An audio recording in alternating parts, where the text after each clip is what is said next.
Law enforcement is tasked with serving and protecting the public, and it's a job that's become increasingly challenging in recent months. Officers have faced growing scrutiny after tensions between police and the public escalated since the unrest in Ferguson. As part of our courageous conversations about race relations, Color 10's Linda Ong looks into what the job of a police officer is like today.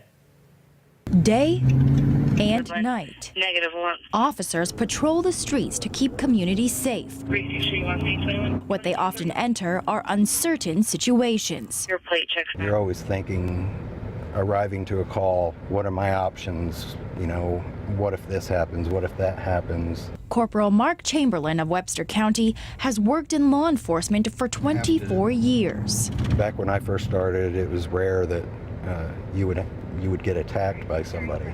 Now it seems it's an everyday occurrence. It's a challenge faced by counties, both big and small. Springfield Police Chief Paul Williams. It's always been a dangerous profession. It's always dealing with those people that nobody else wants to deal with in society. In 2014, 126 law enforcement officers died in the line of duty, a 24% increase from 2013. Two of those officers were from Missouri. One was Cedar County Deputy Matthew Chisholm. Sheriff Leon DeRocati considered Chisholm family. It's a loss that you don't really recover from, because you think about this stuff day in and day out. The unrest of Ferguson reignited tensions between the public and police.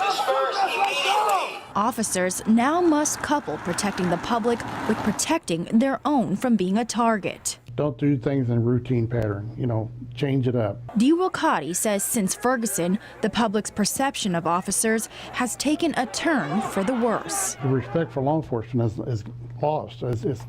We're in a losing battle. It's frustrating that people are doing around the country what they accuse officers of doing all the time, which is generalizing. When a crisis hit, we just revert back to what's comfortable for us or what our biases have taught us about other folks. And so it's easy to sort of grab one of those and say, you know what?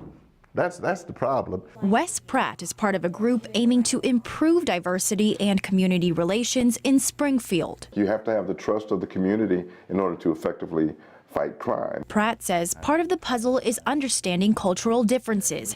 He's done this type of training with cadets at the request of the Springfield Police Department. Despite the best in training, officers are human and judgment can still fail. Every now and then a cop will do something that doesn't exercise the best judgment. You don't blame the entire police department, nor should the police department blame every citizen because of some transgression or some criminal act of somebody in that community. Williams believes key to trust is for officers to be engaged with the community. And unfortunately, in policing, that's what we tend to do. We're there when bad things happen and people are upset. If you have open dialogue and build relationships with folks before something like that happens, then there's a conduit to sort that out and get to the facts. Pratt says the way forward will take time. We have to continue to work together, build that common bonds and common awareness and appreciation for one another in order to make sure that our community remains a safe community. We in law enforcement still are human, and we try to help them out to stay equal with them.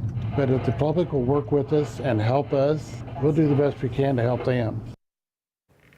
Both the Cedar County Sheriff and Springfield Police Chief said they're trying to increase diversity in their departments. Chief Williams encourages the public to go on ride-alongs and attend the Citizens Police Academy. He says this will give people insight into what police do.